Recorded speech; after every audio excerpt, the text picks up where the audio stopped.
നമസ്കാരം. ഇന്ത്യയുടെ അയൽരാജ്യമായ ബംഗ്ലാദേശ് ഇപ്പോൾ ഇന്ത്യക്ക് നേരെ തിരിഞ്ഞിരിക്കുകയാണ്. നാം കണ്ട ബംഗ്ലാദേശ് അല്ല ഇപ്പോൾ ഉള്ളത്.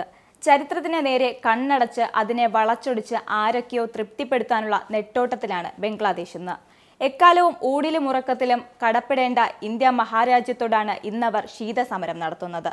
ഒരു കാലത്ത് പൗരന്മാരായി കണ്ട് ദ്രോഹിച്ച് ഊറ്റി പാവപ്പെട്ട ജനങ്ങളെ കൊന്നുതള്ളിയ പാകിസ്ഥാന്റെയും ഇഞ്ചിച്ചായി ദ്രോഹിച്ച ചൈനയുടെയും കുത്തിത്തിരിപ്പിലാണ് അവർ ഇന്ന്. സ്വന്തം പൗരന്മാരെ രക്തസാക്ഷികളാക്കി ഇന്ത്യ സ്വാതന്ത്ര്യം വാങ്ങിക്കൊടുത്തതെന്ന് പോലും അവർ മറന്നു.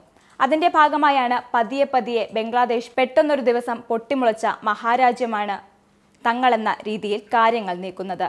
തന്റെ 3843 മക്കളുടെ ജീവൻ നൽകി നേടിക്കൊടുത്ത ബംഗ്ലാദേശിന്റെ സ്വാതന്ത്ര്യത്തിൽ പങ്കില്ലെന്ന തരത്തിൽ ചരിത്രത്തെ മാറ്റി എഴുതിയിരിക്കുകയാണ് ബംഗ്ലാദേശ്. രാജ്യത്തെ national curriculum and text book board ഇപ്പോൾ അടുത്ത അധ്യയന വർഷത്തിലേക്കുള്ള സ്കൂൾ പാഠപുസ്തകങ്ങളിൽ മാറ്റങ്ങൾ വരുത്തിയിരിക്കുകയാണ്. ബംഗ്ലാദേശിന്റെ പിറവിയുടെ ചരിത്രം പുതിയൊരു രീതിയിൽ കുട്ടികളുടെ മനസ്സിൽ കുത്തിവെക്കാനാണ് അവരുടെ ശ്രമം.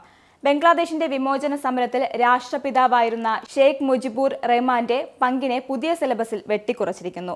ഇതിനു പുറമെ ബംഗ്ലാദേശ് വിമോചന യുദ്ധത്തിൽ ഇന്ത്യയുടെ പങ്കിന്റെ പ്രാധാന്യവും കുറച്ചു. കൂടാതെ ഇന്ത്യൻ പ്രധാനമന്ത്രി ഇന്ദിരാഗാന്ധിയുടെയും മുജിബുർ റഹ്മാന്റെയും 2 ചരിത്ര ഫോട്ടോകൾ പാഠപുസ്തകങ്ങളിൽ നിന്ന് നീക്കം ചെയ്തു. 2 ചിത്രങ്ങളും 1972-ലേതാണ്. കൽക്കട്ടയിൽ നടന്ന ഒരു റാലിയിൽ ഇന്ദിരയും മുജിബുറും സംയുക്ത പ്രസംഗം നടത്തുന്നതും ധാക്കയിൽ ഇന്ദിരയെ സ്വാഗതം ചെയ്യുന്ന ഫോട്ടോയുമാണ് പാഠപുസ്തകങ്ങളിൽ നിന്നും നീക്കം ചെയ്തിട്ടുള്ളത്. മാത്രമല്ല, ബംഗ്ലാദേശിനെ ഒരു സ്വതന്ത്ര രാഷ്ട്രമായി അംഗീകരിച്ചത് ആദ്യം ഇന്ത്യയാണ് എന്ന വരിയും അവർ നീക്കം ചെയ്തു.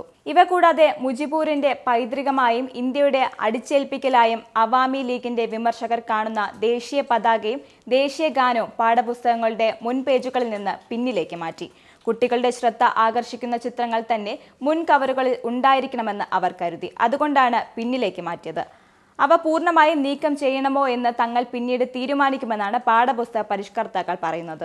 നേരത്തെ മുജിബുർ റഹ്മാൻ രാഷ്ട്രപിതാവാണെന്ന വിശേഷണം പാഠപുസ്തകങ്ങളിൽ നിന്ന് എടുത്തു മാറ്റിയിരുന്നു.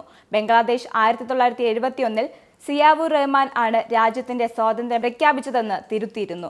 അന്ന് അതിശയോക്തി നിറഞ്ഞ അടിച്ചേൽപ്പിക്കപ്പെട്ട ചരിത്രത്തിൽ നിന്ന് പാഠപുസ്തകങ്ങൾ സ്വതന്ത്രമാക്കാനാണ് ശ്രമിച്ചതെന്ന് പാഠപുസ്തകം പരിഷ്കരണത്തിൽ സഹകരിച്ച ഗവേഷകർ റാക്കൽ റാഹ വ്യക്തമാക്കിയിരുന്നു.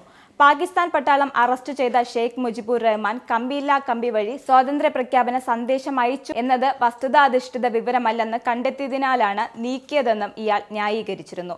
മാർച്ച് 26-ന് സിയാവുർ റഹ്മാനാണ് ആദ്യം സ്വാതന്ത്ര്യം പ്രഖ്യാപിച്ചതെന്നും മാർച്ച് 27-നാണ് മുജിബുർ റഹ്മാൻ രണ്ടാമത് സ്വാതന്ത്ര്യം പ്രഖ്യാപിച്ചതെന്നുമാണ് അവർ പാഠപുസ്തകങ്ങളിൽ ഇപ്പോൾ പറയുന്നത്.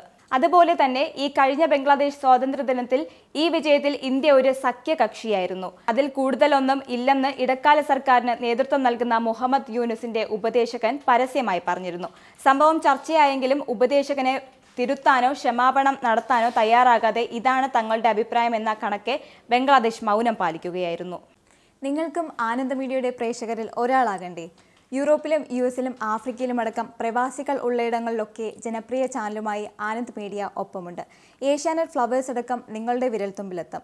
ആദ്യം റോക്കു ബോക്സ് സ്വന്തമാക്കുക. അതിൽ നിന്നും ആനന്ദ് മീഡിയ ആപ്ലിക്കേഷൻ ഡൗൺലോഡ് ചെയ്യുക, ഇൻസ്റ്റാൾ ചെയ്യുക. എന്നിട്ട് 02085866511 എന്ന നമ്പറിൽ ഞങ്ങളുടെ കസ്റ്റമർ കെയറിൽ ബന്ധപ്പെടുക. അല്ലെങ്കിൽ +91 735 660 3747 എന്ന നമ്പറിൽ വാട്സപ്പ് ചെയ്യുക. ആനന്ദ് മീഡിയയുടെ സേവനങ്ങൾ സ്വന്തമാക്കുക. മറ്റു ചാനലുകൾക്കൊപ്പം ആനന്ദ് TVയും എൻജോയ് ചെയ്യുക.